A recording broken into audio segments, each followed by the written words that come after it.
Welcome back, family, to story time. Our ancestors and ancestresses come bearing so many gifts, so many gifts. We are so loved and supported. And one of the things that we were told when we gathered on the shores of the Atlantic in Baltimore to honor them was that they're upset that they gave so much of themselves and we don't honor them. We don't recognize them. We don't honor them. They want us to honor them. They are literally our family. You wouldn't dishonor your grandmother or your grandfather, your auntie or your uncle, your mother or your father. And yet, as a people, it's like we literally have forgotten them and abandoned our family. And we wonder why we're in this condition. When you see children that are abandoned, they struggle. Kids that are in foster care, when they age out, they struggle because they have no family support. And we have all of the support. It's not just our ancestors and our ancestresses. We have the support of all of nature. We have the support of the animals. We literally have support all around us. We should not be suffering in the manner that we are as a people. It's only because our minds have been turned inside out and upside down. So it's like we're walking around with earmuffs, blindfolds, can't smell anything, can't taste anything. We touch things, but we don't even really sense what it is we're touching. Our sense of balance is so far off. And yet they come bearing gifts. They're right here. They walk with us every step of the way. And only when we operate in deliberate disorder, when we operate in disorder, do they begin to move away from us. And there is a point where we can lose our own soul because they do not operate in disorder. And so there's a point where they can be called back through ritual. But after they have left, they go back to Mother, Father, God, and give a report, and they are reabsorbed. That kayat, that black substance of space, that is the soul of Mother, Father, God. They're reabsorbed back into that small portion that was assigned to us. It means we lose our individuality and we become spirits of disorder. So much has been taken from us. And one of the basic things that have disrupted our communication and made us think that we're like our open enemy is the taking of our names. And so on this journey back home, we have a responsibility to reclaim our names, not a name that we just give ourselves or somebody else gives us in a little ceremony. You don't need anybody to give you that name. Your Obosa will give you your name. Your Nananome will let you know where you come from, what clan you belong to, because all of that is encoded in your name. The young lady that gathered with us at the shores of the Atlantic, she was telling me, she said, She was from Cameroon. She said, in my country, when you introduce yourself to someone, you don't just say your name. Because what is that? You say, I am the daughter of, and you give your father and your mother's name from such and such area. And these are my people. So you don't just like how we say, oh, hi, I'm so and so. No, it doesn't mean anything. Within that person's name is their family. So she's saying, when people meet you, they understand they're not just meeting you, they have to know who you belong to. We have been a people that are spiritually and culturally homeless, coming back into knowledge of ourselves. And to come back into true knowledge of ourselves is to re-embrace ourselves fully. It means that there's some things that we have to give up. The journey is not easy when you've been taught to hate yourself without even knowing that you're hating yourself. Hating meaning to reject. We see things and we say, oh, that's voodoo. That's self-hating. Who told you that was voodoo? Who showed you that? And what is voodoo? In Ebe and Fawn culture, that's their word for God. The Great Spirit, the Supreme Being, and those forces in nature, like the Abosom and the Orisha. But we automatically reject ourselves because of our conditioning. There's not even a recognition. There is no recognition that tells you something has gone terribly wrong. So how do we reclaim our name? It's at the altar. They'll guide us back to who we are, to who our clan is, to what our function is. They will guide us back. And I literally feel as if I'm being guided to reclaim my name. So I don't know what it is yet. I know the Abosom who governs in my head. I know her name, Nana Ajua. But beyond that, I don't yet know my particular clan, you know, my family, what part.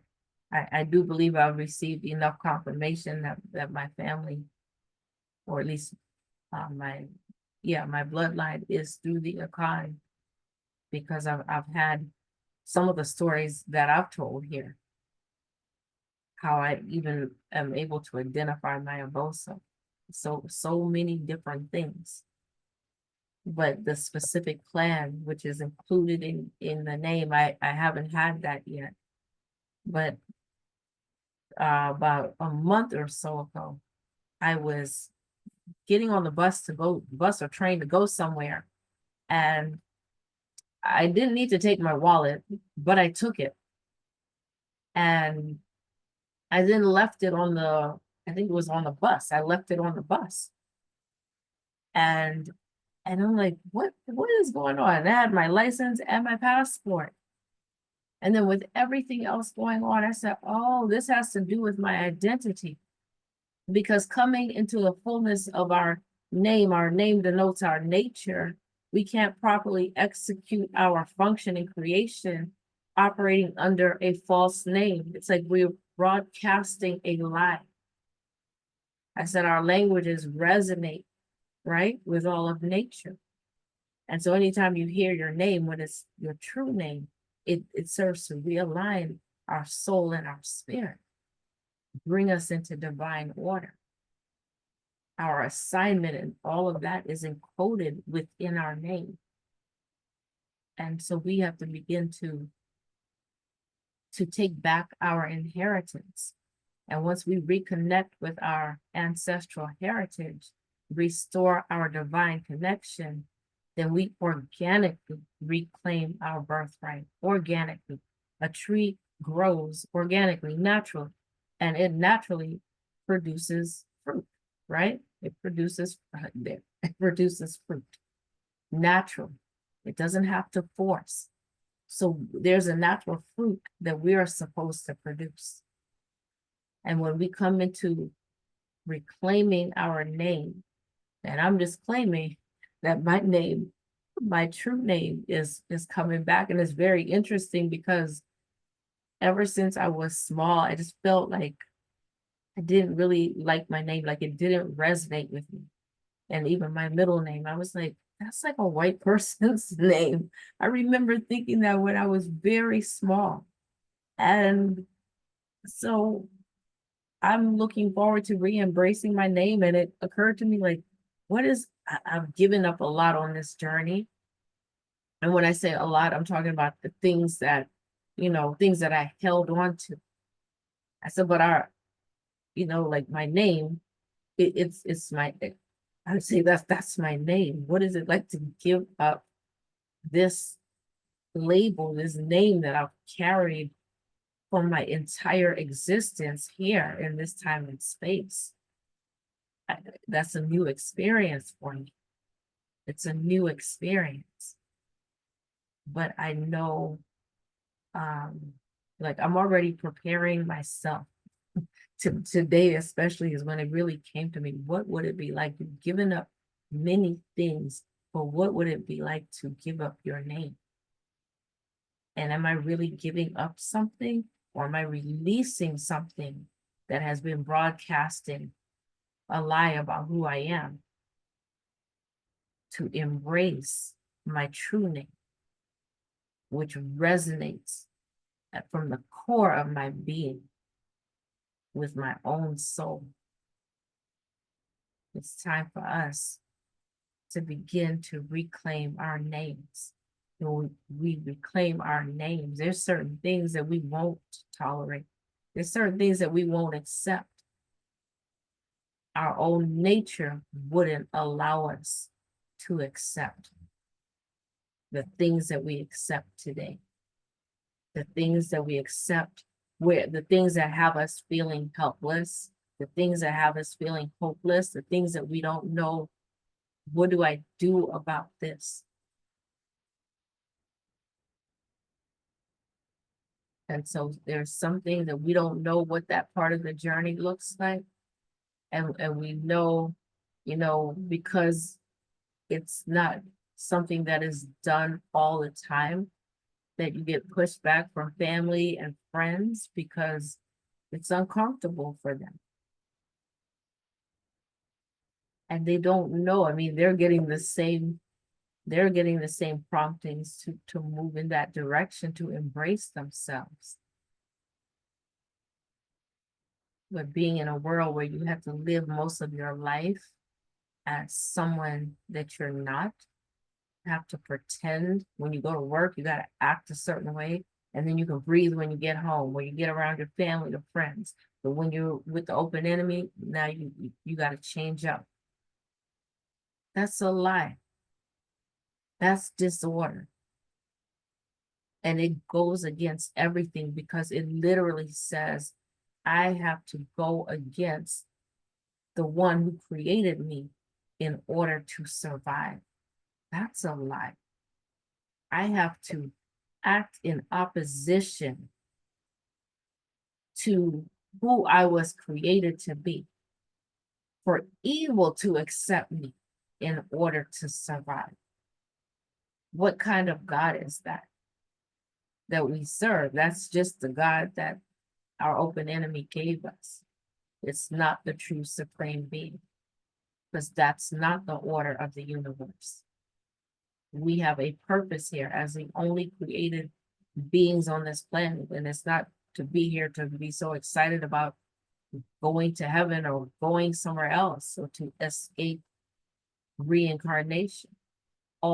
Every last one of those religions was designed to keep you in a place where you would hate and reject yourself for your open enemy's survival. It's time for us to take back our thrones. It's time for us to wake up, to open our eyes, and to embrace all of who we are so we can operate in our function and create a place of safety for our children, how are they going to survive? How? If we don't do something, how in the world will they survive? They will become part of the system and easily wiped out. That's not happening because Mother, Father, God has said enough is enough. We come to take back. We're coming to take back everything that was taken. This is our home. We're not going to be prisoners in our home. We first have to free our minds. We first have to free our minds. Hashem.